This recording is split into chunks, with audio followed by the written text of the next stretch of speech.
Então, estou eu aqui de novo trazendo outro programa sem contexto. E no programa de hoje eu vou começar a análise da segunda temporada da série Psicadélica, né? Para quem acompanha aqui os programas desse podcast, vocês sabem que eu fiz uma análise que demorou bastante tempo, porque eu não tinha lá uma frequência muito alta, sobre uma série documental chamada Psicadélica, que fala sobre as substâncias psicodélicas e a consciência humana. Daí agora eu comecei a assistir a segunda temporada, que saiu ano passado, né, 2021, e o primeiro episódio dessa segunda temporada se chama Planeta das Plantas. Então, eu vou assumir que vocês já ouviram as minhas análises, minhas reflexões do que eu achei da primeira temporada dessa série, mas eu vou continuar, a série basicamente ela continua a partir de tudo que foi estabelecido na primeira temporada, no sentido assim que é uma série documental, mas eles vão continuar desenvolvendo vários conceitos que eles já abordaram na primeira temporada, digamos assim, sabe? Enquanto a primeira temporada era mais para ensinar algumas das substâncias que eles estavam se referindo mais especificamente, como, por exemplo, a ayahuasca, os cogumelos psilocibinos, e, né, o DMT, maconha, né? Deixa eu ver os cactos também, todas as substâncias que foram descritas, analisadas, explicadas, suas origens e tudo mais. Agora, na segunda temporada, acredito que eles vão desenvolver conceitos, né, depois o que querem apresentar para pessoas que já viram a primeira temporada, aprenderam já, foram informados sobre tudo aquilo lá, e agora estão mais, assim, preparados ou dispostos para ouvir outros raciocínios a partir daquilo lá, né. Então, esse programa aqui, basicamente, ele vai falar de várias substâncias psicodélicas, mas a moral dela, o grande esquema do programa, na minha opinião, né, depois de ter assistido todo o episódio, é que ele está sugerindo assim, uma grande mudança de paradigma que para mim bate bem com aquilo que eu venho falando já há muitos e muitos programas sem contexto, que é a tal de revolução dos psicodélicos, né? E no final desse programa aqui vocês vão poder concordar comigo, eu acho, né? Então, a primeira coisa que eles falam nesse episódio é assim: em 2018 foi divulgado um estudo que diz que as plantas representam 80% da biomassa da Terra, né?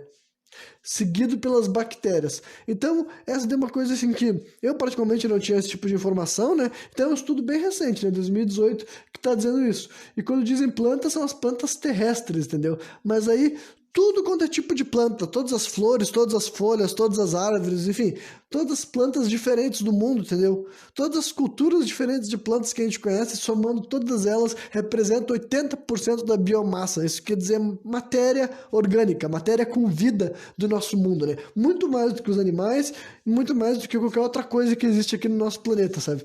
Então, é um bagulho assim bem chocante. E daí o narrador da série fala assim: se isso é verdade, por que será que a humanidade vê as plantas como algo inferior e menos importante, né? Com certeza, um reino tão antigo e desenvolvido tem algo para compartilhar. Será possível que as plantas tenham algo além de oxigênio para compartilhar e que isso seja conhecimento, né? Então, essas daí são algumas coisas, algumas anotações que eu fiz, né, baseado no discurso da própria série e tudo mais. Algumas, inclusive, eu simplesmente traduzi, porque eu acho que me ajudaria depois a discorrer, né, sobre o que essas frases querem dizer e tudo mais. Então, pra mim, aqui já viu vários programas diferentes, não só os que eu tô analisando a série psicadélica, mas que eu tô falando de vários outros temas. A minha resposta para essas perguntas todas é sim. Tipo, a primeira não é uma pergunta de sim ou não, sabe? Mas eu realmente acho que é errado, né, o ser humano enxergar as plantas, né, como algo realmente inferior. E com isso eu não quero dizer assim, valorizar mais uma planta do que um ser vivo, mas eu quero dizer que não é uma pergunta de um ou outro, na minha opinião, sabe? Eu não acho que haja justificativo, tipo, não é como se a planta fosse te atacar, como se a planta fosse te fazer mal, tá ligado? Tu nunca vai ter que, tipo assim, destruir uma planta ou destruir uma flor, enfim, tu nunca vai ter que destruir a natureza para defender um ser humano, sabe? Então esse argumento pra mim meio que não tem comparação, mas eu realmente acho que a humanidade deveria sim olhar pra a natureza viva, no caso, sabe? E pensar assim, bom, eu não vou destruir, não vou derrubar, não vou prejudicar, não vou desmatar, eu não vou queimar, sabe? Porque, né, A gente fez muito disso até aqui, a gente tá continuando fazendo, mas eu acho que dá pra gente simplesmente conseguir conviver com a natureza sem apelar pra esses lados e tudo mais, né? Já enchi linguiça sobre esse assunto que eu acho que nem precisava ter falado tudo isso aqui agora, né? Mas quando eles falam que as plantas podem ter algo para compartilhar além do oxigênio, e no caso que isso pode ser conhecimento, e eu já acredito que sim, né? Eles já falaram várias vezes na primeira temporada quanto que cada uma das substâncias nos passam, mensagens e tudo mais, que é como se as plantas quisessem se comunicar com a gente, que elas quisessem inclusive nos ensinar, e eu acredito que pode ser exatamente isso daí. Eles entram também numa parada que eu achei bem interessante e que talvez muitos e que sirva para alguns de vocês que ainda não conseguem ou não querem, ou não aceitam, ou não. Enfim, acho esse papo de valorizar a natureza ainda algo muito assim, papo de índio, digamos assim, né? Eles entram assim numa questão que é o seguinte. Por exemplo, a fotossíntese, sabe? A fotossíntese é uma reação química muito avançada e eficiente. Não apenas para a planta sobreviver, mas ela troca vida com várias outras espécies. O que isso quer dizer? Tipo, a planta não existe só por causa dela, no caso, sabe? A planta sobrevive através de essa reação que é a fotossíntese, no caso, né? Porque ela existindo, ela ajuda muitas outras espécies, animais, insetos e outras plantas também, né?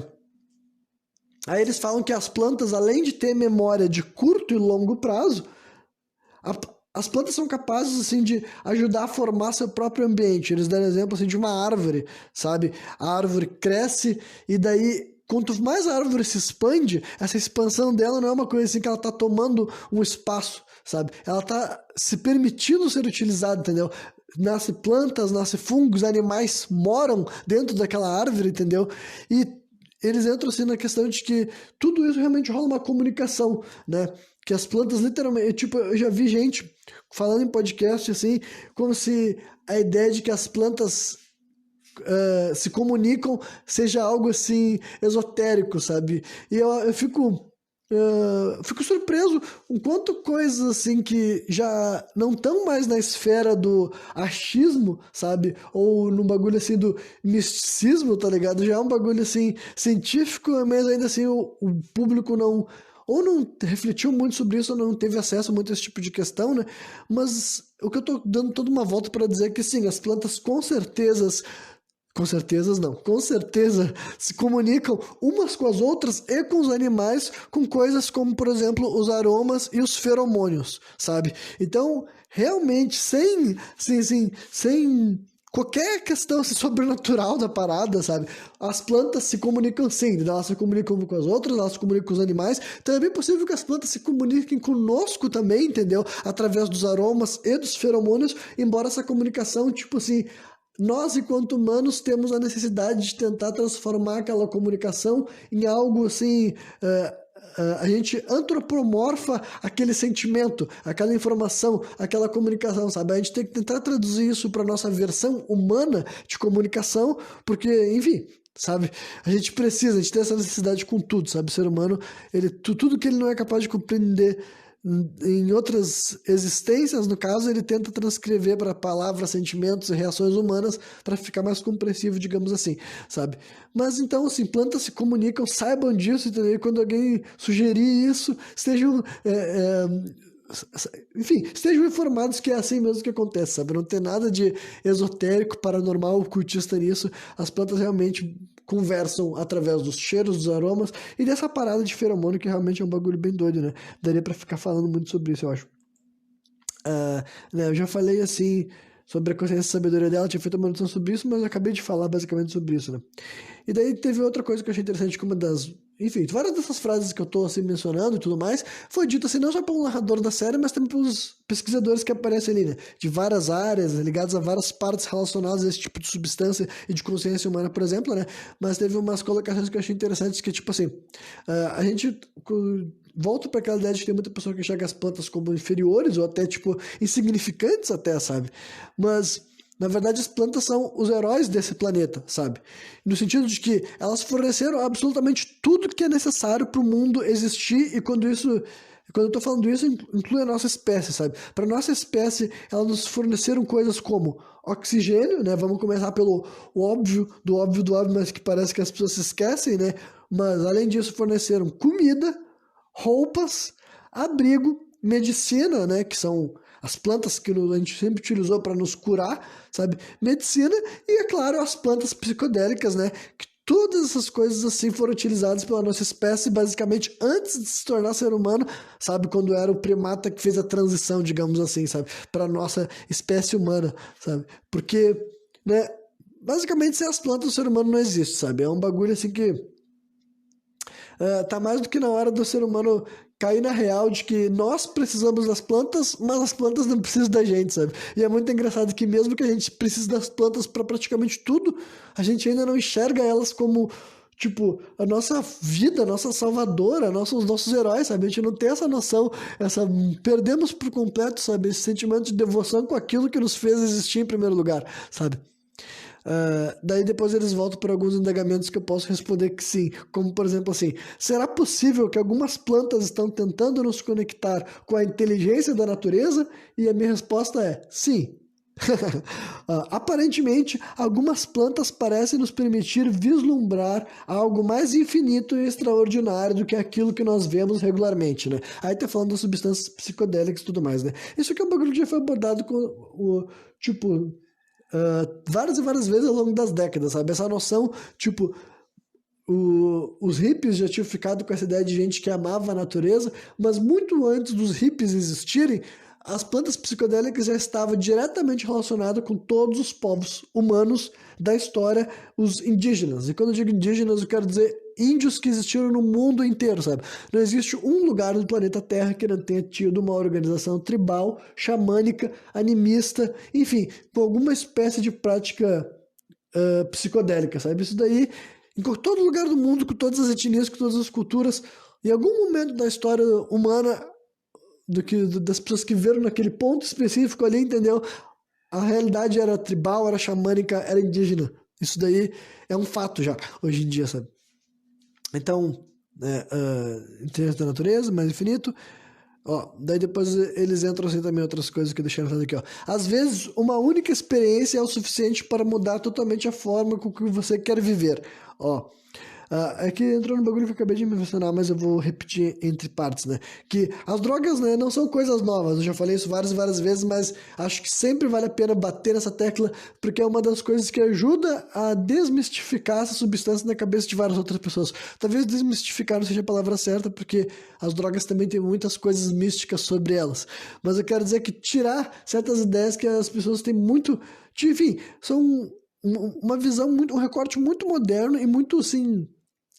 manipulado do que é essas substâncias, entendeu? É uma versão torta, tosca, mal compreendida, sabe? E muito sem fundamento do que são essas plantas que já estiveram aqui, sempre estiveram aqui e provavelmente vão continuar aqui mesmo depois que a gente ir embora, tá ligado? Enfim, tem gente que acredita que as drogas foram inventadas, por exemplo, na década de 60, sabe? Ou algo do tipo assim, como se não existisse droga até o homem botar a mão, sabe? Mas todas as sociedades humanas fazem uso de alguma substância psicodélica ou enteógena, que foi o que eu tinha acabado de dizer, né? Mas agora, de vez em quando eu começo a me apressar na frente do meu próprio roteiro. Daí eles entram na questão do Jardim do Éden, sabe? E daí eles entram...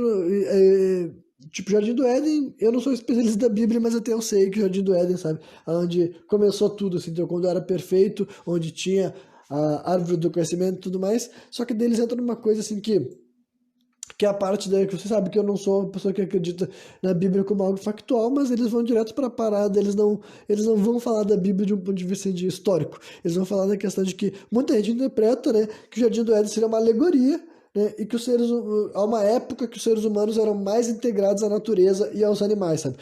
Tipo, vocês que já viram aquelas cartilhas que os crentes te entregam assim na rua, sabe? Pra ti no culto deles e tudo mais, que tem aquela imagem do Éden, as pessoas fazendo carinho do tigre, entendeu? É o bagulho dessa questão, assim, de talvez em algum momento da história do mundo, a humanidade já teve mais vinculada à natureza, entendeu? Esse era o nosso Jardim do Éden, digamos assim, e ao longo do tempo, ao longo dos milênios, entendeu? Dos séculos, das décadas, a gente foi se afastando cada vez mais do nosso Jardim do Éden, digamos assim, né? E eles entram também na parte assim, da árvore da vida, né? Que é até um tema que não faz muito tempo que eu fiz um programa sem contexto que eu queria falar sobre a árvore da vida, né? Então, curioso como nesse episódio aqui, na verdade, eles vão falar várias coisas que eu já tinha falado pra vocês, separado em outros programas, né? O que, na verdade, já acontece desde a primeira temporada, né? Mas, enfim, a árvore da vida pode ser vista em várias culturas, muitas vezes interpretada por xamãs que fazem uso de substâncias psicodélicas. O fruto proibido é uma fruta que veio de uma vinha, né? Aí com vinha, não sei se quer dizer árvores ou algo desse tipo, né? Ah, e esse fruto levantaria o véu, no caso, o véu da ignorância, digamos assim, sabe? Porque é o fruto, a menos que era o fruto proibido, o que ele daria, né, para os humanos depois que consumissem ele é o conhecimento, né, a sabedoria, assim como tem a alegoria da caixa de Pandora na mitologia grega, digamos assim, sabe? Que basicamente através do consumo desse fruto proibido é que tu conseguiria ter acesso a uma consciência que teoricamente tu não deveria ter, digamos assim, sabe? Na verdade, eu acredito que tu deveria ter sim, sabe? Na minha opinião, na minha interpretação, mesmo alguém que não é cristão, sabe? A minha interpretação é bem óbvia que Deus queria que o ser humano consumisse o fruto proibido, digamos assim, fazia parte dos planos dele, porque isso daria início à jornada que a gente tem que vencer ainda, digamos assim, sabe? Eu acredito que não aconteceu algo que ele não tinha previsto, sabe? Considerando o que a própria Bíblia diz sobre Deus, né? Mas enfim. Árvore da vida, fruto proibido, enfim, ó.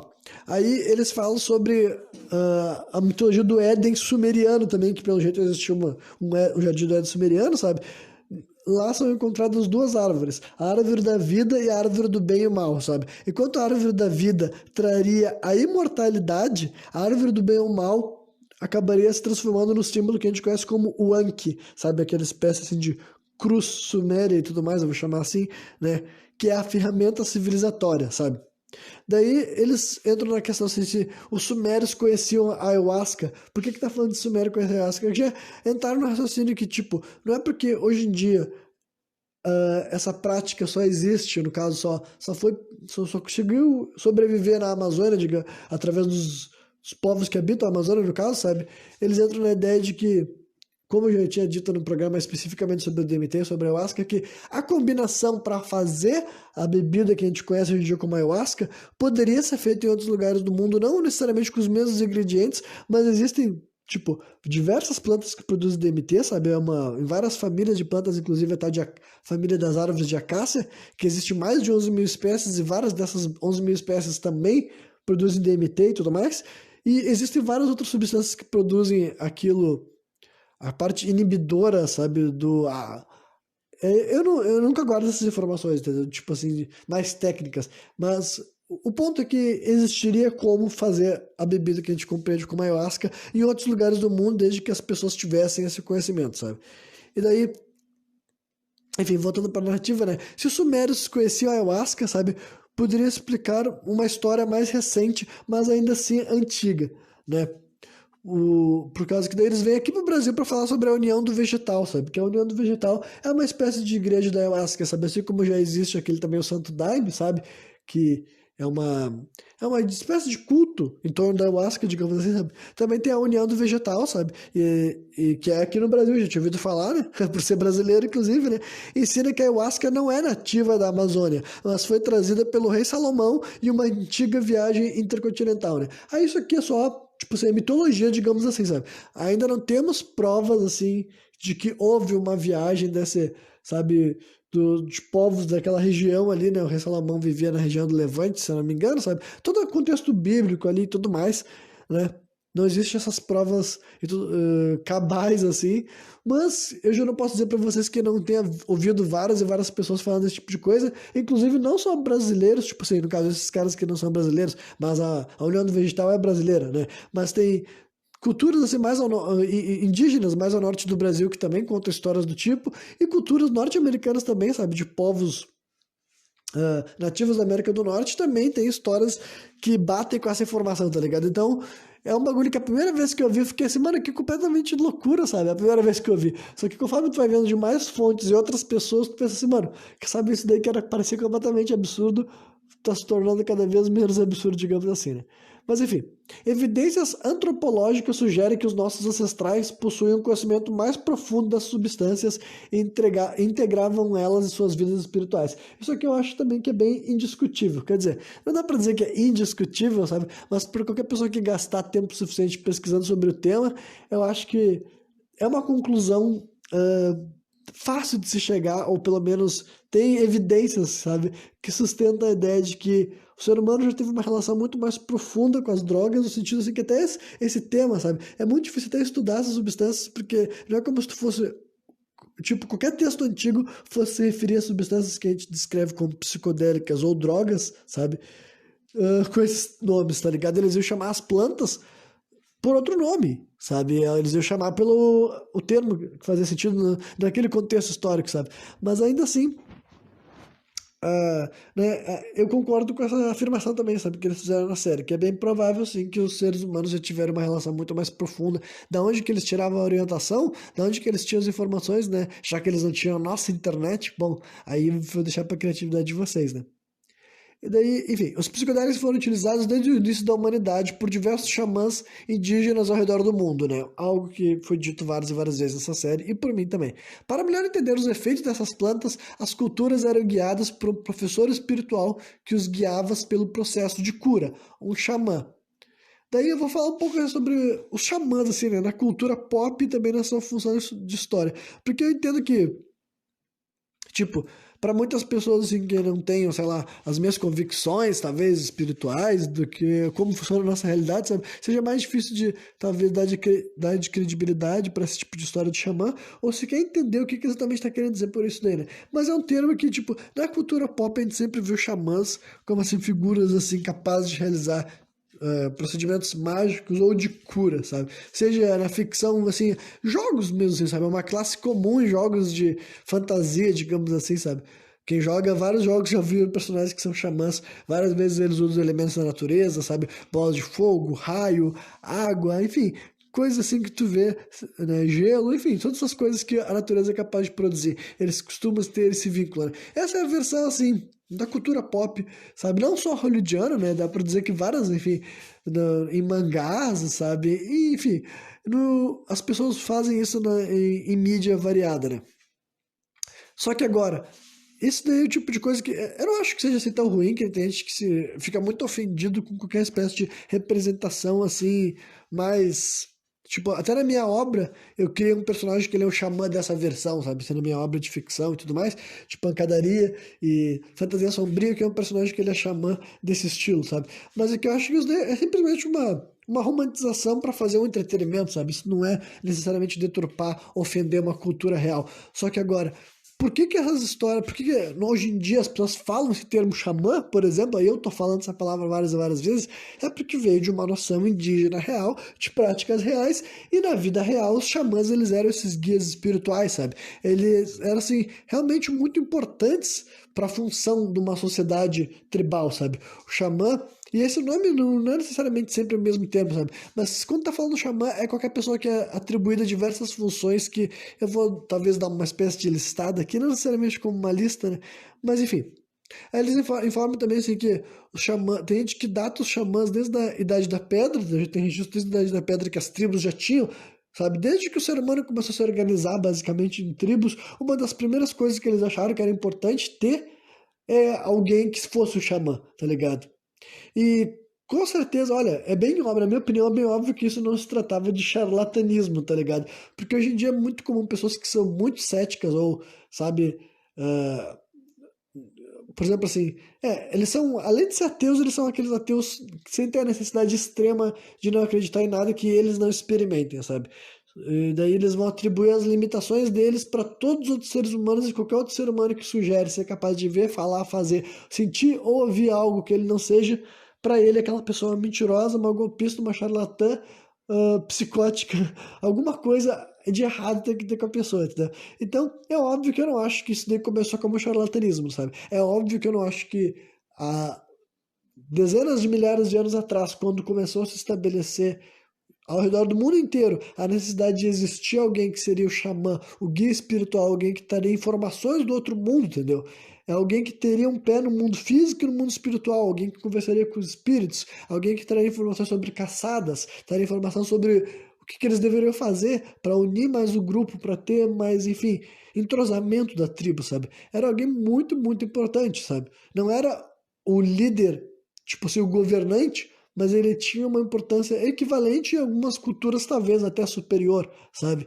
Então eu não acho que esse cara surgiu porque era algum índio que falava assim, hahaha, eu vou dar golpe em todo mundo aqui, vou fingir que eu falo com os espíritos e eles vão cair no truque e assim manipularei todos, sabe? Tipo assim, com certeza eu não acho que acontecia por essa razão, sabe? Pra mim, acontecia pela realidade que eles realmente eram xamãs, tá ligado? Assim como eu acredito que hoje em dia, no século XXI, existam médiums, eu não tenho por que acreditar que não era possível um ser humano estar mais vinculado aos espíritos, à natureza, e na minha opinião é bem provável que eles estavam muito mais vinculados por questões assim, sabe? Muito complexas que talvez eu não vá querer entrar nesse momento, né? Esse negócio de um pé de cada mundo já tá muito avarotado aqui, mas eu já falei, então não preciso repetir, né? Enfim, os xamãs faziam coisas como curar as pessoas, coletar informações para ajudar a comunidade a melhor se desenvolver. Então, será possível que as pessoas antigas sabiam da inteligência dessas plantas? A minha resposta é sim.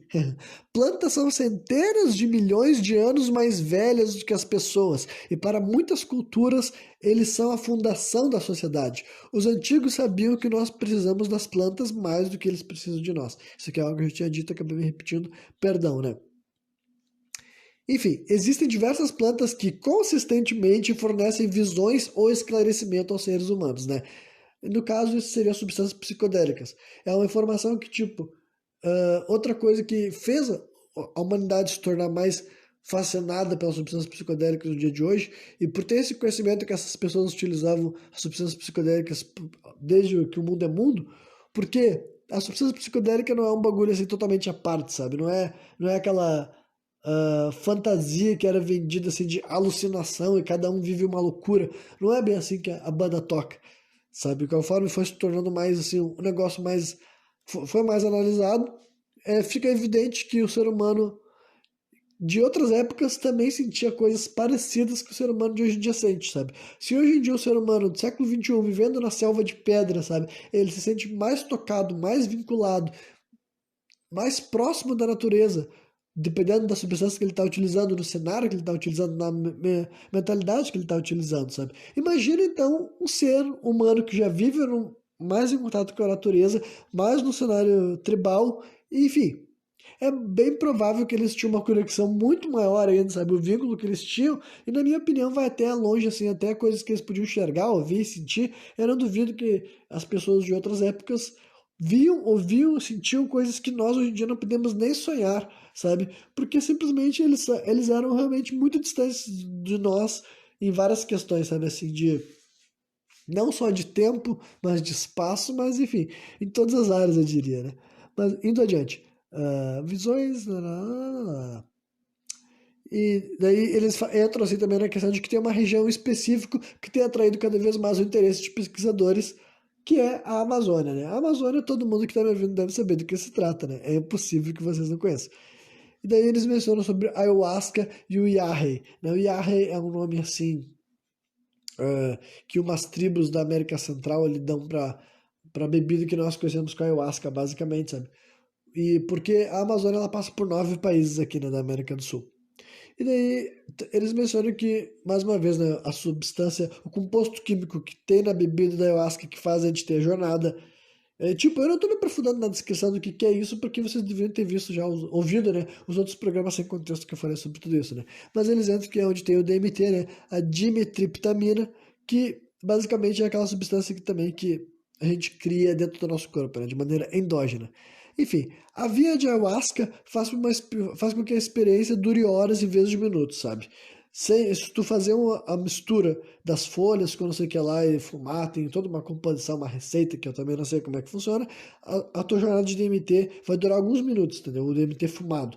Muito potente, muito forte, muito transformador também, mas é alguns minutos. Agora, a combinação para fazer isso daí, que necessita de uma vinha, né, sabe? Mas, digamos, um cipó, sabe? Que recebe o nome de ayahuasca também, faz com que essa jornada dure horas e horas e horas, né? E permite que pessoas que não estão familiarizadas com jornadas astrais tenham experiências que normalmente xamãs são capazes de ter, tá ligado? E também era isso que é a razão original, sabe? E porque isso existe até hoje em dia, sabe? É algo que os xamãs davam para os outros índios da tribo, e daí, nesse estado, era mais fácil de chamar, conduzir aquela pessoa para fazer uma jornada espiritual e se curar, sabe? Curar de trauma, curar de problema, curar de doença, enfim. Isso que eu tô falando aqui é retratando como que eles mesmos tratam, sabe? Se vocês não concordam, se vocês não acreditam, se vocês duvidam, aí é outra parada. Mas é assim que, depois que as pessoas começarem a ficar assim, porra, mas por que fala dessa substância, como é que rola? Vamos ir atrás, vamos perguntar para as pessoas que estão fazendo isso faz, né, milhares de anos, provavelmente, sabe? Ou no mínimo séculos, essa é a explicação que, né, se tem conhecimento hoje em dia. Eles falaram sobre uma tribo específica que tem um mito assim de origem e tudo mais, só que eu não anotei, até porque, tipo, é gringo falando nome de povo nativo do Brasil, tá ligado? Então é óbvio que eles não falam de uma maneira que é fácil de compreender. Mas é uma tribo indígena da Amazônia e eles contam que foram ensinados sobre a bebida nos seus sonhos, né? Indicando que eles possuíam uma conexão maior com a natureza para aprender a preparar tal mistura. Essa aqui é uma tecla que eu já bati várias vezes, mas eu vou, né? Sempre que eu tiver uma brecha, eu vou repetir, entendeu? Eu acredito piamente que seja exatamente isso daí, entendeu? E eu realmente gostaria de ouvir outras alternativas, sabe? Eu gostaria de ver o que uma pessoa muito cética tem para dizer, porque, sabe, eu não, tipo, achar que seria possível essa espécie assim de conhecimento chegar até um ser humano de qualquer outra forma, sabe? A pessoa descobrir, tipo assim, aleatoriamente, o índio se acordou, escolheu, eu vou misturar essas três plantas diferentes, inclusive um cipó, sabe, com folhas, isso e aquilo, e daí vou fazer uma bebida e vou ter uma jornada espiritual durante várias e várias horas, sabe? Aleatoriedade não tem como ser, tentativa e erro muito menos, tá ligado? Então, eu gostaria de ver aonde o ceticismo vai parar nesses momentos, o que que a pessoa recorre para justificar isso daí. Para mim é muito fácil de aceitar que a explicação seja exatamente essa, sabe? O, o, a pessoa que originalmente descobriu, né, ou melhor dizendo, aprendeu como fazer essa bebida, ela foi guiada, ela foi orientada, explicaram para ela o que ela deveria fazer, como que ela deveria fazer, o que ela deveria misturar e porque, como que daria certo, sabe? Realmente ensinaram para essa pessoa e ela depois ensinou para outros seres humanos e até hoje em dia as pessoas sabem fazer, sabe? Então, é um bagulho que é exatamente essa história que é contada pelos povos nativos da região e é uma história que eu acredito piamente. Então, né, como eu tinha dito para vocês, com os ensinamentos dos xamãs, as tribos aprendiam técnicas para viver melhor, para caçar melhor, meios de unir a comunidade e tudo mais. Então, sabendo que a ayahuasca tem essa conexão antiga, né, com a nossa espécie, de conectar as pessoas até mesmo com o mundo espiritual, talvez até mesmo com deuses, doutores modernos, né? Aí quando eu digo doutores, estou falando os nossos do Ocidente e tal, os cientistas, têm estudado cada vez mais essa substância. Aí eles citaram o Dr. Rick Strassman, que é aquele cara que eu já falei algumas vezes o nome dele por ele ter escrito vários livros especificamente sobre o DMT, né? Aquele que eu sempre lembro de citar, o DMT, a molécula do espírito. Ele que foi o cara que veio com estudos falando sobre a possibilidade do ser humano produzir o DMT de maneira endógena, e até onde eu sei, isso daí é confirmado. Eu não sei se ainda é debatido sobre isso, é debatido muitas coisas sobre por que é produzido, quais partes do corpo produzem e a função exata, sabe, dessa substância no nosso corpo, até porque a maioria das vezes que nós produzimos ele, não necessariamente a gente vai ter uma jornada psicodélica, embora o nosso próprio corpo também produza o outro enzima necessário para rolar a jornada psicodélica, sabe? Nosso corpo gera as duas coisas que a gente precisa para ter, sem usar substância nenhuma, sem usar ayahuasca, por exemplo, a gente tem dentro de nós as coisas necessárias para ter as mesmas jornadas espirituais, sabe? Se conectar com essas outras coisas que estão na nossa volta. O Dr. Rick Strassman também foi que falou bastante sobre como que a glândula pineal poderia estar relacionada com isso, sabe? A glândula pineal é um núcleo que tem no nosso cérebro e ela, por exemplo, outra coisa que tem uma cultura antiga que se relaciona bastante com essa glândula pineal é o Egito, né? Tem aquele símbolo egípcio, o olho de Horus, que muita gente acredita que ele é uma representação da nossa glândula pineal, porque dá para realmente colocar a imagem do olho de Horus e ver como se ele fosse aquela parte no interior do nosso cérebro que é a glândula pineal, sabe? Que é uma das coisas que dizem que pode ser isso que produz o nosso DMT e tudo mais. E, enfim, como, né, que os egípcios sabiam que existia essa glândula, por exemplo, né, já que eles não tinham, né, os nossos laboratórios, até onde a gente sabe, eles não tinham como fazer, tipo, ter acesso a essas imagens, né? Mas quem sabe eles tinham uma outra sabedoria a respeito de o que rolava dentro do nosso cérebro, como o nosso cérebro era e como que ele funcionava, sabe? Deixa eu ver o que mais que eu deixei anotado aqui. Enfim, aí eles entram que, independentemente se tu não quiser levar para o lado espiritual, tu pode interpretar tudo isso como simplesmente faculdades ocultas do nosso cérebro.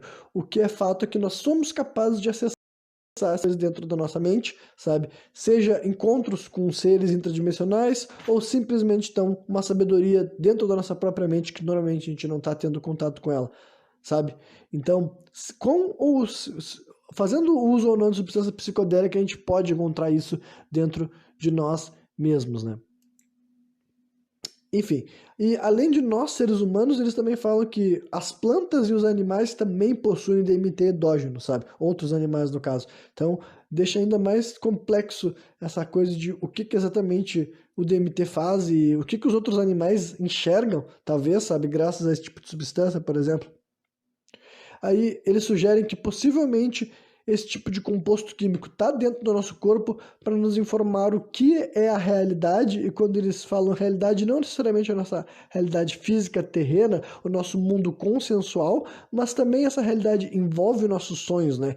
Que os nossos sonhos, historicamente falando, eles foram os nossos guias desde sempre, sabe? Talvez esse seja o momento da história onde os sonhos menos influenciam nossas tomadas de decisões, pelo menos de maneira consciente, né? Quem sabe ainda assim a humanidade tem sido guiada pelos seus sonhos, e quando eu digo sonhos, estou falando realmente as visões no interior da nossa mente, no nosso estado de descanso profundo, sabe?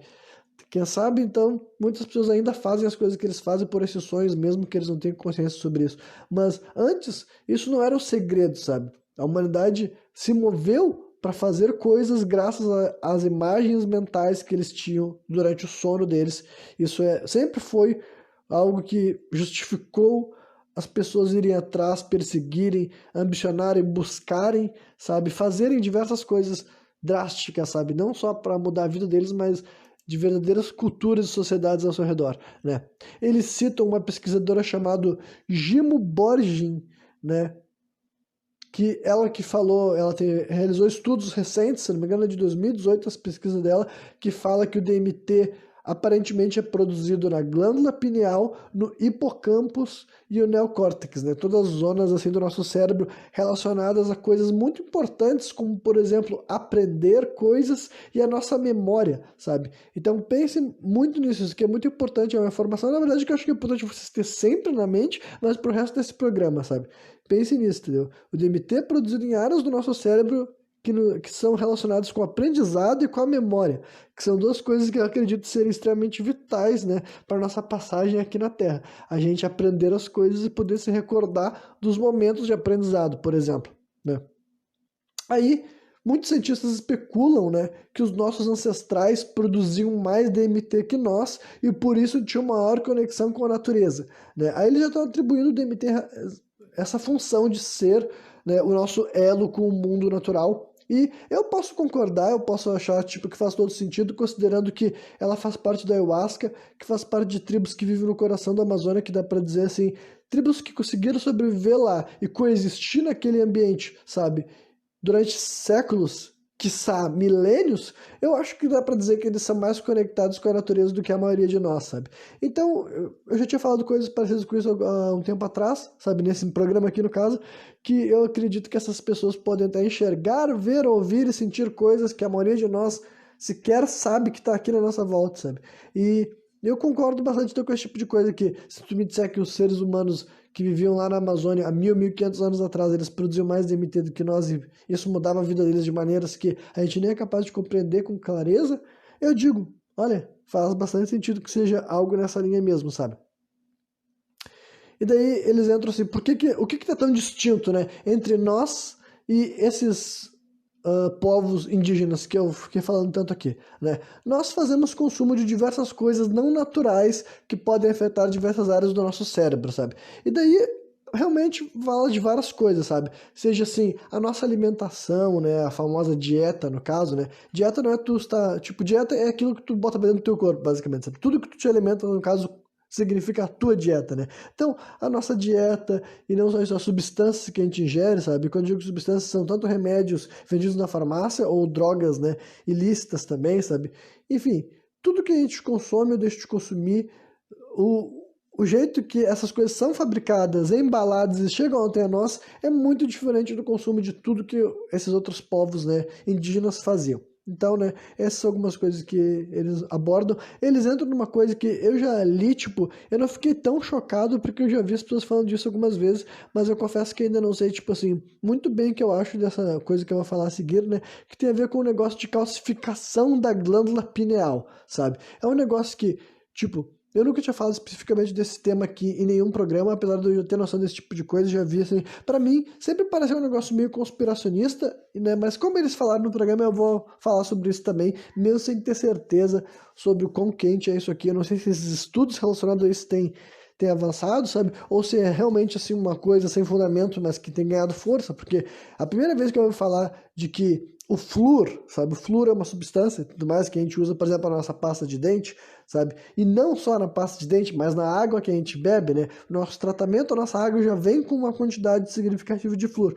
E tem gente que diz, até nesse programa eles falaram, que esse flúor pode calcificar a nossa glândula pineal e essa poderia ser outra razão pelo qual o ser humano moderno, não sabe, tem essa produção de DMT inibida, né, por causa disso. E daí, né, não sou eu que sou cientista, não sou eu que faço testes, mas se tem gente que defende isso e até agora não apareceu, sabe, ninguém simplesmente falando, olha só, essa coisa não existe, tipo, talvez tenha aparecido algumas pessoas tentando desmentir e tudo mais, então, né, eu vou deixar aberto que essa coisa daí, eu não sei muito bem o que eu acho dessa questão, mas, tipo, vamos adotar que seja verdade, o flúor faz isso, causa esse processo, sabe? Realmente é um negócio que, daí, né, para não dizer que é muito, tipo, essa conspiração, digamos assim, né, tem dois níveis, sabe? Ou simplesmente começar a utilizar flúor na água e na pasta de dente por causa dos benefícios que ele traz para o nosso dente, sabe? E sem querer existe esse prejuízo, né? E um prejuízo bem grande, considerando a narrativa desse programa, que é essa calcificação da glândula pineal. E é um prejuízo, né, que a gente teria que repensar sobre como é que vai ser a nossa relação com o flúor, ou então realmente foi uma decisão tomada sabendo que haveria essa calcificação da glândula pineal e realmente quer inibir a nossa produção natural de DMT, daí é uma conspiração ainda mais forte, né, que quem tomou essa decisão queria fazer isso conosco, por exemplo. Então, é por etapas. Mas né, o que realmente dificulta poder colocar isso a teste é o fato de que vir na água, sabe? Não é um bagulho fácil de tu testar, tipo, não dá pra te pegar assim, dizem que tem pastas de dente sem flúor. Eu confesso que no supermercado não tem. Imagino que é o tipo de coisa que tu tem que realmente, tipo, não é um bagulho tão fácil de tu ter acesso a uma pasta de dente sem flúor, mas imagino que existe até porque pode ter pessoas que são alérgicas, coisas desse tipo, né? Só que daí, quando a tua água da torneira também tem flúor, daria muito trabalho para tu parar de consumir água da torneira, sabe? Ou, sabe, não sei que processo que tu faria para desfluorizar. Então, realmente não é um bagulho muito fácil de testar, que não é um bagulho que tu pode ficar assim, vou ficar um mês sem consumir nada com flúor para ver se eu já começo a sentir uma diferença e tudo mais, né? Pra, enfim, poder tirar a prova consigo mesmo, né? Mas indo adiante. Aí eles entram para coisas como o Wi-Fi, né? Que dizem que o Wi-Fi também pode prejudicar. Daí eu não sei se, tipo assim, o quanto que isso é científico, eu estudo, mas, tipo, de modo geral, são ondas e tudo mais, ondas modernas. Então, é compreensível que a nossa conexão de Wi-Fi prejudique alguma coisa, sabe? Afete, sabe? Negativamente alguma coisa da nossa produção, do nosso organismo, né? E tudo mais.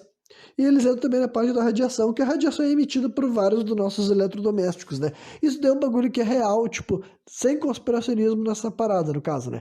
Radiação é emitida, por exemplo, pelos nossos celulares, até onde eu sei, né? A bateria deles e tudo mais.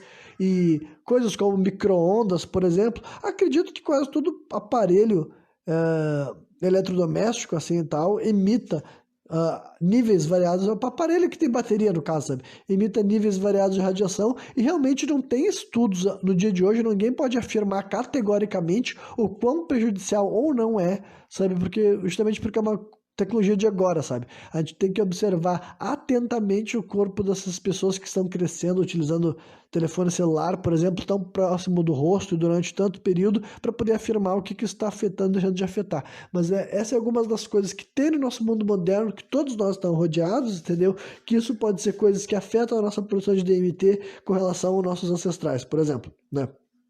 Aí eles voltam para mais alguns questionamentos, sabe? Apesar dos avanços de tecnologia e ciência moderna, será que vemos num mundo que tem se tornado menos otimizado para a saúde humana e conexão da espécie? Minha resposta também é sim. Né? Estamos sacrificando a conexão com a natureza e a nossa própria comunidade. Fala, daí isso aqui eu vou falar um pouco sobre a necessidade que o ser humano está tendo, tipo assim, de comercializar tudo e explorar tudo até a última gota, sabe? Porque eles entram nesse tipo de questão, que é o tipo de coisa que, sei lá, não tem como não mencionar que faz parte da crítica, sabe, a esse mundo moderno e até a crítica que até, assim, povos nativos têm para a sociedade, sabe, da, capitalista, digamos assim, sabe? Sempre foi um bagulho assim que qualquer pessoa com sanidade mental consegue ver o quanto que o ser humano já perdeu a mão muito com essa questão de exploração, né? Até mesmo as substâncias psicodélicas, a série mesmo fala isso, né? Até as substâncias psicodélicas que esses episódios todos são até para tirar a reputação ruim das substâncias psicodélicas, mas eles sempre estão reconhecendo que até elas passaram por um processo de comercialização em massa. A ayahuasca, especificamente, sabe, atrai muita atenção de curiosos e tudo mais. Mas, né, isso daí é um mal da humanidade, no caso, né? Não é um problema da substância em si, é a humanidade que é incapaz de lidar com as coisas sem pensar como que ela pode ganhar dinheiro com aquilo, sabe? E quando eu digo humanidade, eu sei que não são todos, entendeu? Mas, né, são as figuras de poder justamente aquelas que eu tento, tipo, justamente aquelas que nem dariam bola pra nada do que eu tô falando. Enfim, daí eles mencionam também que a nossa tecnologia moderna tem nos afastado da nossa tecnologia ancestral. E o que é a tecnologia ancestral? Não só o nosso próprio organismo, sabe? O que é tecnologia especificamente, sabe? São ferramentas que tu utiliza para alcançar algum objetivo em específico, sabe? A gente tem o costume, quando eu digo a gente, eu tô me incluindo nisso, sabe? A gente associa tecnologia com coisas assim, modernas, sabe? E relacionadas, sabe, a coisas automáticas e computador e carro, sabe? São as coisas que a gente pensa, isso é tecnológico. Mas todas as ferramentas que tu usa para realizar algum objetivo é uma tecnologia. Por exemplo, assim, uma espada, como por exemplo uma roda, tudo isso são pedaços de tecnologia, sabe? Então, ferramentas que a gente utiliza para realizar alguma coisa específica que a gente tem, um objetivo que a gente quer alcançar. E a tecnologia mais ancestral de todas é o nosso cérebro, é o nosso corpo, né? E é o tipo de coisa que eu também já martelei em vários programas sem contextos variados, sabe? A tecnologia, eu acredito realmente que a tecnologia moderna, em parte, já está atrofiando a nossa conexão com a nossa tecnologia ancestral que nos fez chegar até aqui, sabe? Como, por exemplo, a nossa intuição, como, por exemplo, a nossa conexão com o passado, com a cultura, com os sonhos, todas essas coisas que eu mencionei que foi tipo assim, a espécie humana chegou até aqui graças a todas essas coisas e a gente tá agora deixando de lado tudo isso, sabe? E eu acredito que não é a melhor decisão de todas, né? Uma frase que eles falaram que eu achei interessante, né, que eu acho que tem a ver com o que eu tento viver também, é o seguinte: até mesmo a sabedoria tem que ser buscada por dentro também, né? Que essa é uma ideia que eu acho muito legal de exercitar, assim. Pense que hoje em dia a gente tem essa. E quando eu digo a gente, eu quero dizer assim, as pessoas que querem buscar informação, a gente tem essa possibilidade de buscar a informação do lado de fora, sabe? Eu quero saber algo, então eu vou ir atrás de alguém falando sobre aquilo, um texto, um vídeo, enfim, alguém de algum lado de fora vai vir informação. Isso também é legal, isso também é maravilhoso. Só que pensem que, historicamente falando, isso não era um recurso que a humanidade tinha. A humanidade, para fazer qualquer coisa, ela tinha que ter algum ponto de partida. E é bem provável que esse ponto de partida era interno, sabe? E o que isso quer dizer exatamente? Bom, aí tem várias coisas, né? Reflexão, filosofia, sonhos, sim, entendeu?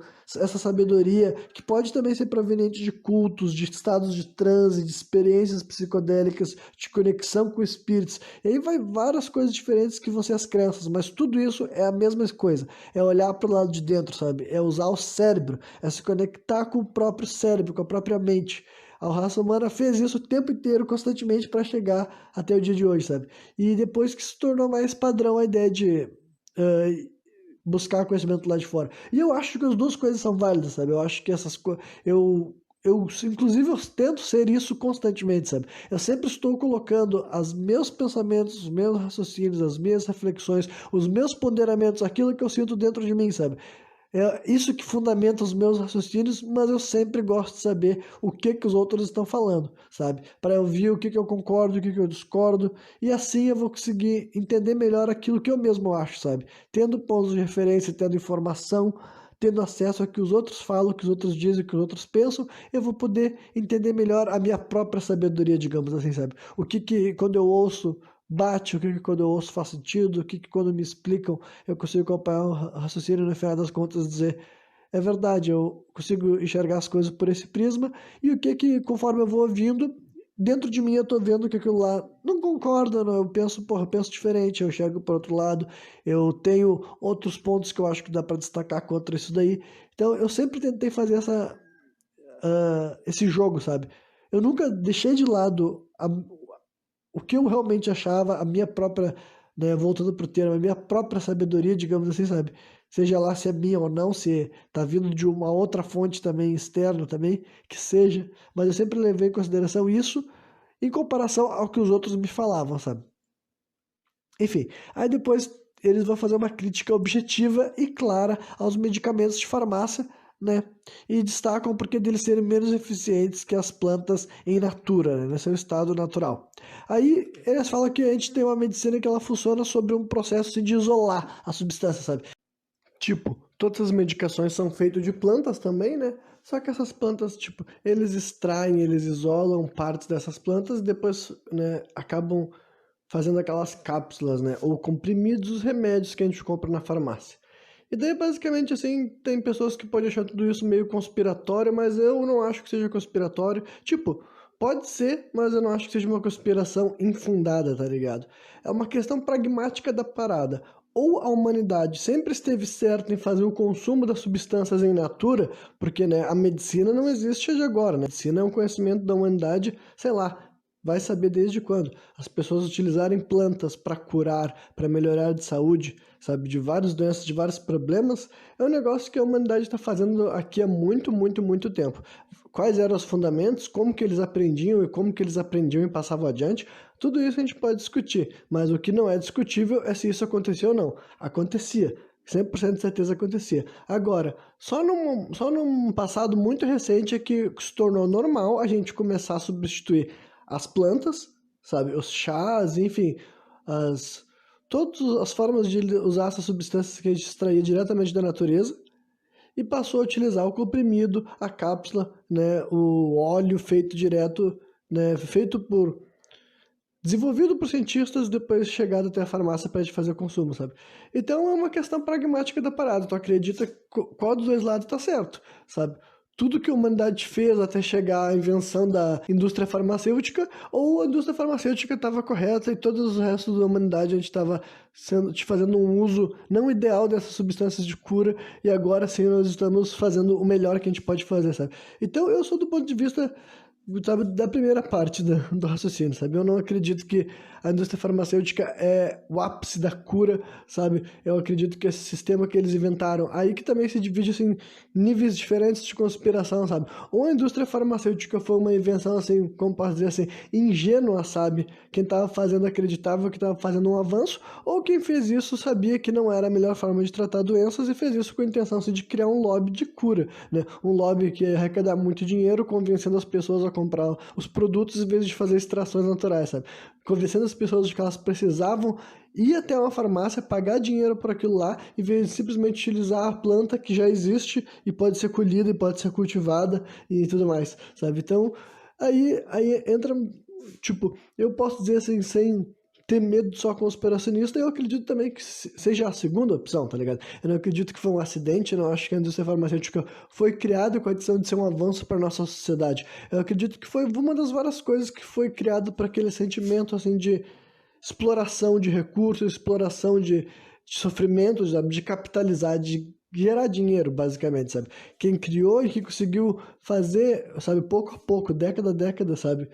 Botar na cabeça das pessoas que o melhor jeito de se curar era através do que eu vendido na farmácia, pra mim, sabia que tava fazendo um bagulho que ia ferrar as pessoas, mas, tipo, nunca foi um problema, sabe? Nunca foi tipo assim, não era não era o projeto não começou com a noção de que queria melhorar a cura, sabe?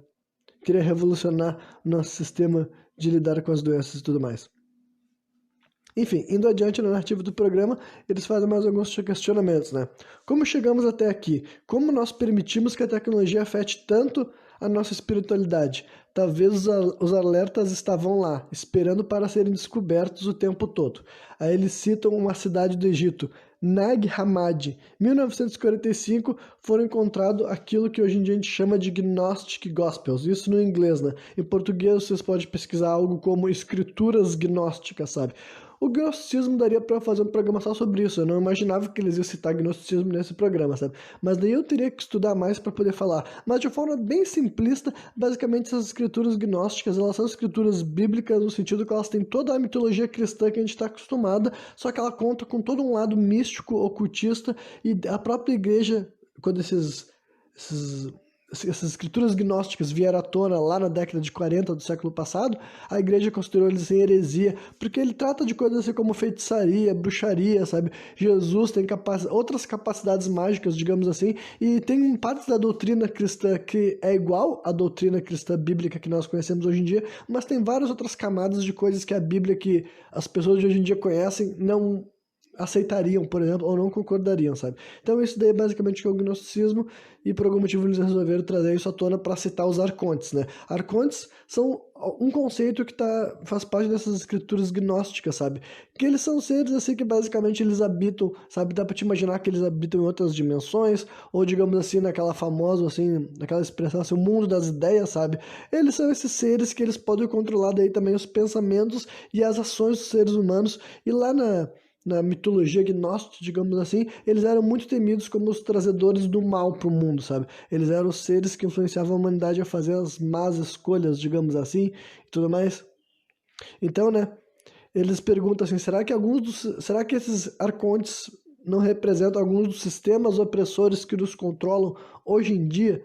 Quem sabe as escrituras gnósticas estavam nos avisando de coisas que agora nos afastam do espiritual, sabe? E daí, basicamente, assim, né, eu não sei, eu realmente não esperava que eles iam estar falando de gnosticismo nesse programa, sabe? E um dia eu vou retomar para esse assunto num programa sem contexto qualquer, mas daí eu gostaria de ter lido mais algumas dessas escrituras gnósticas, estar mais por dentro do que eu vou estar falando e tudo mais, né? Mas depois de desenvolvendo o uma noção assim, de que o mundo não está no seu melhor momento espiritual e emocional, psicológico, é uma coisa que eu também já falei em vários outros programas sem contexto também, sabe? Eu acredito que o mundo não é uma linha reta, sabe? São áreas diferentes que há progresso e também áreas em que há assim, um regresso, digamos assim. E eu acredito que nesse momento a humanidade está num momento assim, né? Que nós estamos os maus, sabe? Espiritualmente falando, talvez emocionalmente e psicologicamente também, sabe?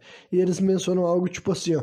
Nós possuímos um trauma coletivo tão grande, né? Um trauma coletivo no caso da nossa sociedade como inteira, sabe? Problemas, dores, questões que não estão sendo tratadas, estão se acumulando, né? E levando para o lance energético e tudo mais, e espiritual, que essa série nunca deixou de abordar o tempo inteiro, né? Por isso que eu disse, é melhor que as pessoas que estejam me vendo até agora tenham escutado os outros programas e tudo mais. Então a gente está acumulando esse trauma tão grande e várias pessoas nunca estão dando conta, sabe? Estão vivendo a vida inteira carregando esse trauma sem nunca lidar com ele de verdade. Então a gente está criando uma sociedade desassociada, sabe? E por causa dessa falta de conexão com o quê? Com o ser, com o presente, com a natureza também, sabe? Com todas essas coisas, a gente está pegando, sem que a gente tenha noção disso, a gente está cedendo a nossa força, o nosso poder para outras forças, sabe? E tem tantas assim, forças políticas do mundo terreno quanto o outro lado que tu pode levar, que daí acredito que é por isso que eles mencionaram os arcontes, algo nessa linha, entendeu? Aí vocês podem usar qualquer tipo de entidade que manifeste uma entidade que, tipo assim, que gosta de ver a humanidade perdendo tempo, sabe? Patinando, andando em círculos, sabe? Que não quer ver esclarecimento, que não quer ver progresso, sabe? Até fala assim também que eu achei interessante, assim, eu fiz uma nota especificamente sobre isso, sabe? É como se tivesse uma consciência coletiva que tem se alimentado da nossa ignorância e más escolhas, né? Daí eles fazem mais alguns daqueles questionamentos que o narrador aparece falando, né? Será que essa é uma batalha externa entre o bem e o mal? Ou quem sabe uma guerra interna entre nossos pensamentos e a nossa percepção de separação? Que no caso, sim, percepção da separação do todo, né? Eles voltam-se para a noção da alegoria do Jardim do Éden que eles tinham mencionado lá no começo, que eles falam assim: será que histórias de origem como a expulsão do Éden sugerem a perda, sim, de exclusividade, sabe? Até aquele momento, tanto Adão quanto Eva, eles eram completamente ignorantes e eles se sentiam únicos, exclusivos, sabe? Separados de tudo.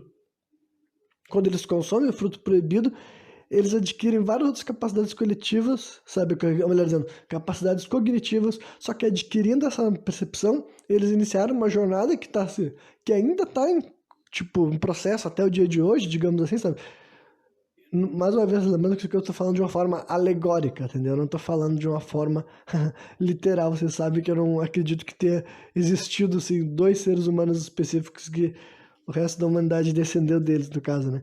Mas, alegoricamente falando, sabe? A nossa jornada evolutiva começou uma nova etapa quando a gente deixou de ter essa noção, sabe? De exclusividade que o Jardim do Éden sugeriria, para a gente começar daí. Primeiro a gente enxergar tudo separado e nós temos que fazer um longo processo para entender que apesar de nós sermos separados entre várias aspas, nós ainda somos unidos. Somos unidos o quê? Somos unidos a várias coisas. Eu não vou começar a falar sobre isso agora porque tem mais algumas anotações que vão se completar com isso, né? Aí eles mencionam novamente o Terence McKenna, né? Que é um pesquisador que, tipo, especialista em coisas, em substâncias psicodélicas e tudo mais, que viveu, sabe, até o final do século passado, se não me engano, sabe, nos anos 60, 70 e 80, ele publicou vários estudos que até hoje em dia as pessoas apontam como foi uma das primeiras vezes que começou a ganhar a atenção da mídia, esse tipo de pauta, sabe, num campo mais científico da parada, né? E o Terence McKenna sugere aquilo que a gente define como a teoria do macaco chapado, sabe? Que nosso salto de primata para humano começou com o consumo de fungos, e esses fungos seriam especificamente os cogumelos psilocibina, né? Ele escreveu um livro chamado Food of the Gods, né? O Alimento dos Deuses, e daí nesse livro ele falaria de como o primata que se tornaria o ser humano, né? Levando em consideração daí a famosa teoria da evolução darwinista, que tipo, tem que ter havido um salto, sabe? Independentemente da evolução ser um conceito gradual, esses saltos evolutivos meio que assume-se que eles acontecem porque tem que ter tido o primeiro ser humano, tá ligado? Tem que ter tido assim como em algum momento da história do mundo não existia ser humano, porque essa espécie específica que nós reconhecemos geneticamente, né, como nosso gênero, como nossa espécie, como ainda não existia a família dos primatas, então tem que ter rolado em algum momento, e provavelmente acredito que isso foi assim, não foi uma única pessoa, sabe? Foi tipo assim, uma tribo, ou talvez assim, algo nessa linha, enfim, para mim faz mais sentido que não tenha sido o único ser humano que surgiu, mas assim, uma espécie específica de primata transicional. Mas ainda se perguntaria, por quê? Sabe?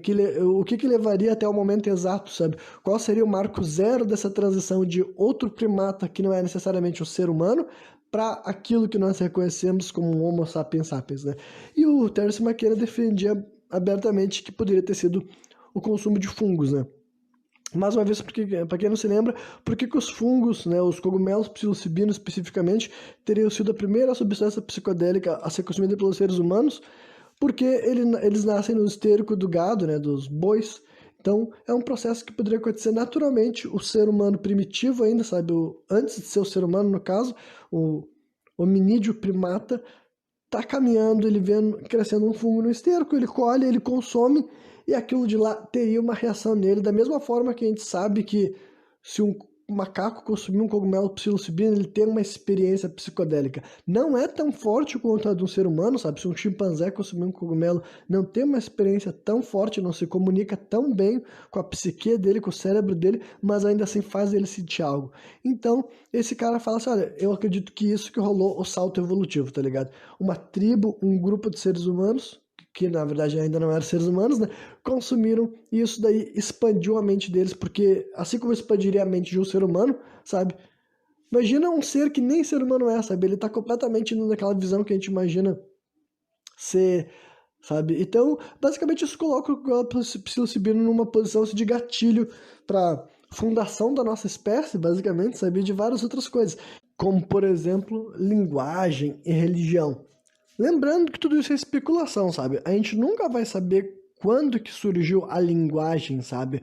A primeira conversa entre dois seres humanos, digamos assim, sabe?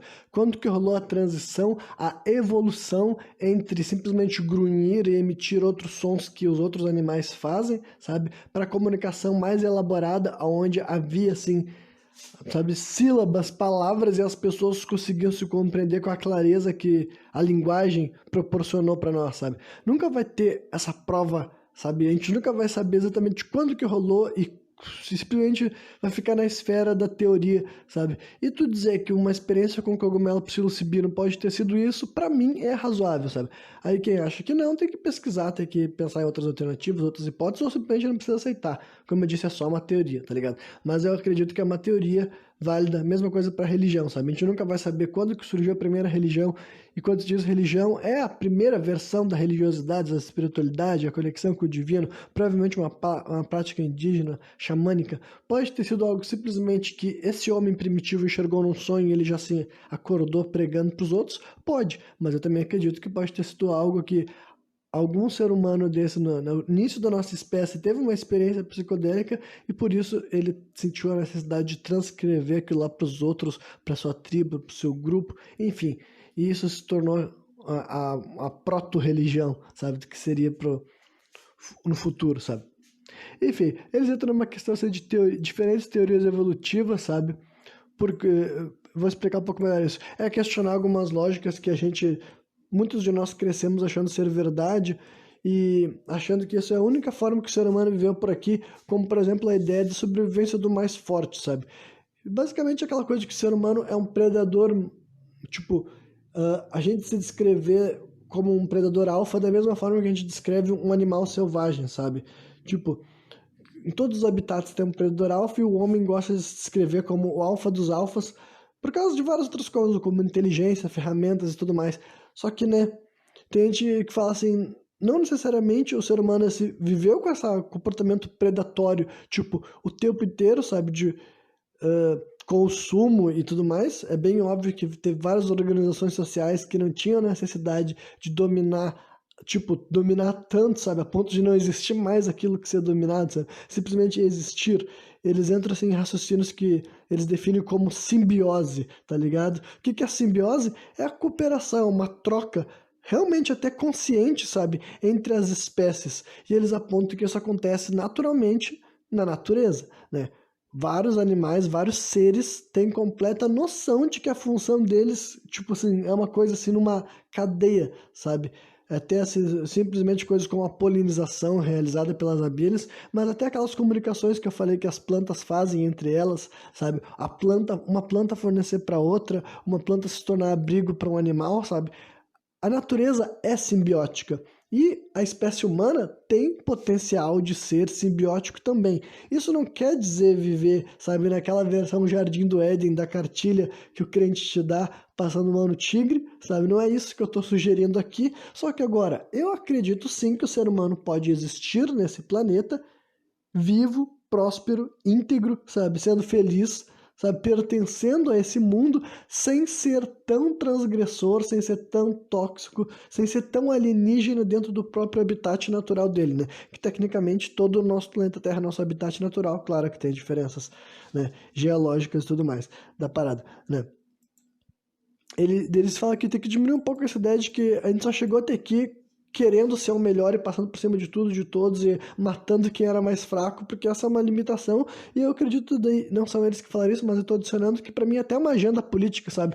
Enquanto as pessoas tiverem essa visão de mundo de que tudo é uma competição, eles perdem o fio da meada de que eles não deviam estar preocupados em destruir quem tá do lado deles, porque o crescimento dos outros é o crescimento da própria espécie e isso não deveria ser visto como ameaça, sabe? O meu ponto é, a competição existe, mas ela é uma parte pequena da existência, sabe? A gente tem que se acordar pro fato de que a gente tá fora de sintonia com a natureza, sabe? É o que eu acabei de falar, que a gente parece alienígena dentro do nosso próprio planeta. A gente deveria se sentir tão integrado, tão parte do mundo quanto todo o resto das coisas que estão aqui, quanto as árvores, quanto os animais, quanto as plantas de modo geral. Enfim, a gente é tão pertencente a essa terra como todo o resto. Só que a gente cada vez mais se isola desse mundo real, tipo, a gente tira essas paisagens da nossa visão, sabe? Outros lugares do mundo, muito mais daqui onde eu vivo, né? Eu já mencionei algumas vezes que para mim o chão, o verde para mim ainda é bem normal na minha vida, mas eu sei que tem outros seres humanos que não enxergam essas coisas, simplesmente não enxergam, sabe? Eles não têm contato diário com esse tipo de coisa, eles não enxergam a terra, eles não enxergam as árvores, o verde, eles praticamente não enxergam o céu, talvez, dependendo da vida que eles têm. Então, a gente está criando todo um ambiente artificial e doméstico que está nos afastando cada vez mais de sentir ser humano, sabe? E isso está adoecendo a nossa espécie como um todo, entendeu? É uma das várias coisas que contribui para essa, assim, praticamente questão assim, da depressão, ansiedade a níveis globais, porque a gente ainda não começou a reavaliar, a gente não começou a refletir, a gente não está prestando atenção em coisas que é dita por gente que está aqui há muito mais tempo do que nós, né?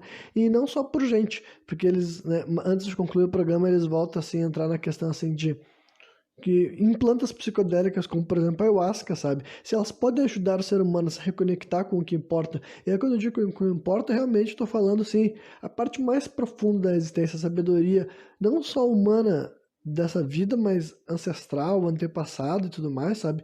Enfim, reavaliar e olhar para coisas da tua jornada nessa planeta que talvez seja mais importante do que aquilo que tu tem dado ênfase nesse momento, sabe? Será que essas plantas, então, poderiam estarem continuamente trabalhando na evolução humana, né? Se nesse mesmo programa eles disseram que as plantas são os heróis do nosso mundo, será que não seriam as próprias plantas, né? Aquilo que mais quer ver a gente suceder, porque elas estão fazendo tudo o possível para a gente existir, sabe? Tudo que a gente conseguiu prosperar foi basicamente graças a esse reino das plantas, embora a gente se recuse a reconhecer elas dessa forma. Mas também é um fenômeno muito moderno, sabe? Eles botam mais alguns questionamentos assim, ó. Será possível que essa sabedoria ancestral, aceita por tantos dos nossos antepassados, está lentamente tornando-se mainstream novamente, né? Eles usam esse termo que eu já expliquei que não existe uma tradução literal, mas quer dizer que está vindo à tona, está sendo exposto, sabe? Tem gente agora, simplesmente por ter gente falando em voz alta essas coisas aqui que eu também estou externalizando para vocês, pesquisadores sérios, dedicaram a vida inteira estudando e estão falando, olha só, gente, essa substância que durante os últimos 100, 150 anos foram tratadas como veneno, sempre foi utilizada com mais respeito, com maior orientação, buscando coisas mais importantes, sabe? Foi marginalizada, foi parar depois de anos de simplesmente um proibicionismo maluco de querer refrear o uso, eles foram tornando cada vez, tipo assim, menos assim, digamos, mais brando a perseguição, embora ainda assim fosse levado pro lado de, não faça isso, é errado, vai acabar com a tua vida, é coisa de gente que não tem futuro, enfim, foi criando uma nova versão, uma nova história dessas substâncias que ao longo da história da humanidade é inegável que elas foram utilizadas com uma outra visão, sabe? É indiscutível isso, qualquer pessoa que tentar falar o contrário, simplesmente tem que estudar mais, tipo, abrir a cabeça, ler, ver e falar, caralho, mano, realmente, por algum motivo, inventaram muito recentemente essa história de que droga é a pior coisa que existe no mundo, porque, né, no mundo antigo, essa não era a visão, sabe?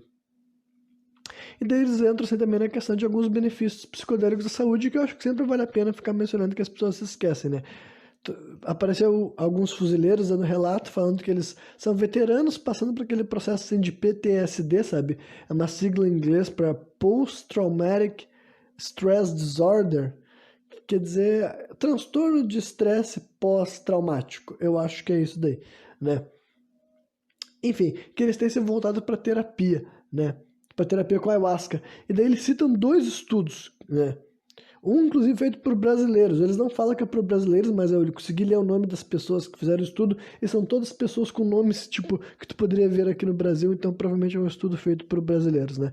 E outro estudo, esse daí de 2016, ele também mostra um estudo de 2020, daí feito por europeus, se eu não me engano, está alertando sobre as possibilidades terapêuticas de tais substâncias. Uma fala tipo, da possibilidade terapêutica de uma única sessão, sabe? Relatando assim que, tipo assim, gente que fez uma única sessão com ayahuasca, sabe? Gente com depressão, sendo orientado, sabe? Provavelmente, imagino que esses estudos aí são feitos por pessoas assim que levam a sério a prática xamânica, estuda basicamente como é conduzido e depois reproduz isso num cenário mais laboratorial para estudar. Acredito que é assim que seja feito esses estudos, né?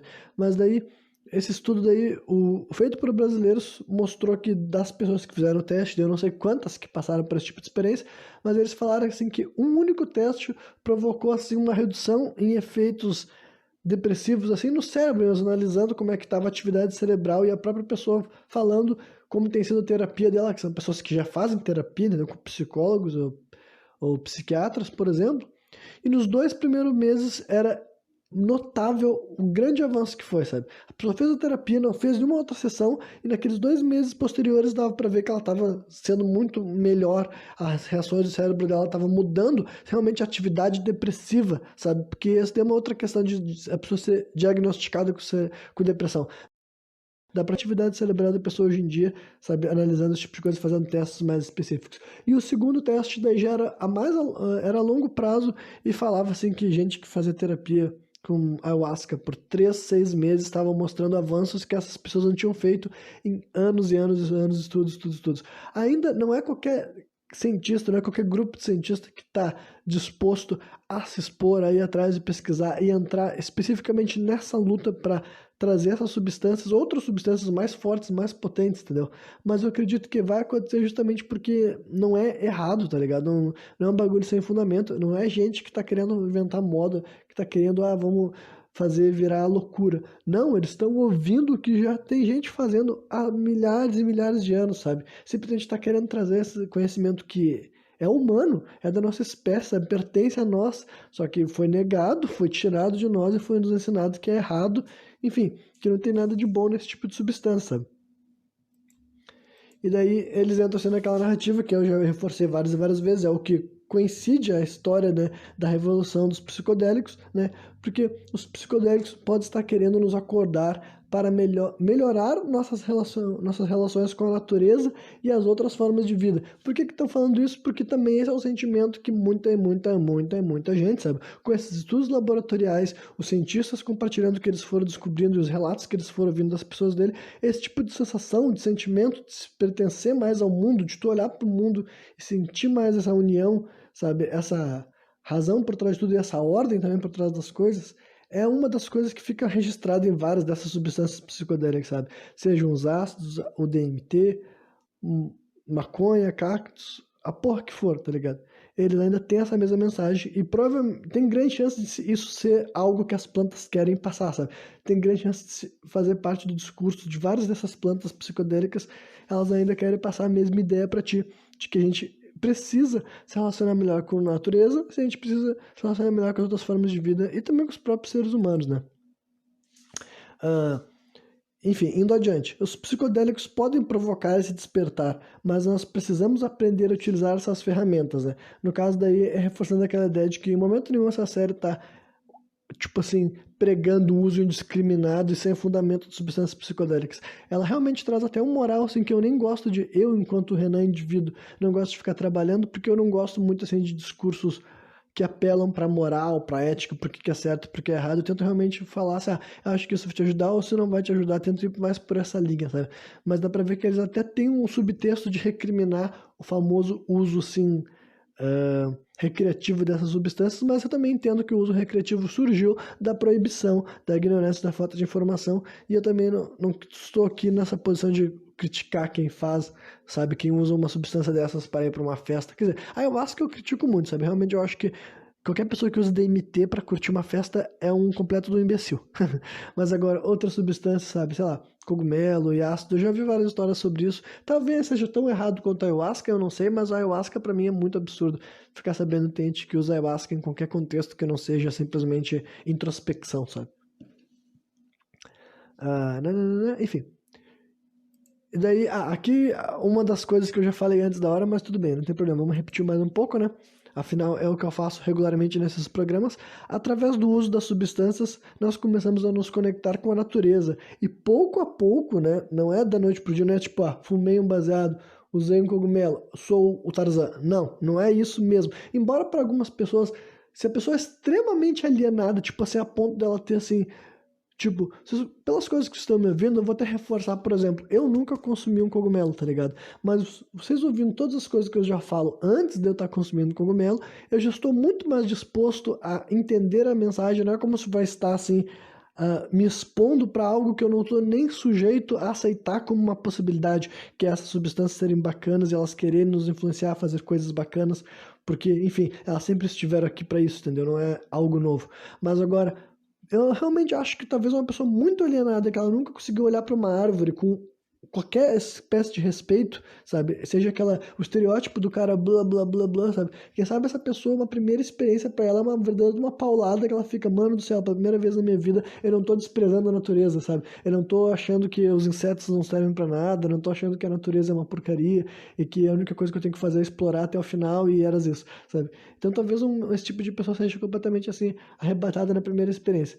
Mas, né, o que eles estão sugerindo, assim, que a pouco, ao longo do tempo, sabe, essas substâncias vão nos ajudando a nos separar da ideia de que a gente é entidade à parte da natureza, né? Que a gente ainda tem essa visão, enfim, que eu ainda acho que é um sentimento moderno, sabe? E eu sempre falo, assim, tento pregar que uma das minhas mensagens para o futuro é que eu realmente acho que o ser humano vai ter que dar alguns passos atrás e ser um pouco menos doméstico, um pouco mais assim, se sentir um pouco mais incluído na natureza, sabe? Fazer mais parte do próprio meio ambiente que a gente cria e ajuda a criar e tudo mais, e também ser mais responsáveis por esse ambiente, sabe?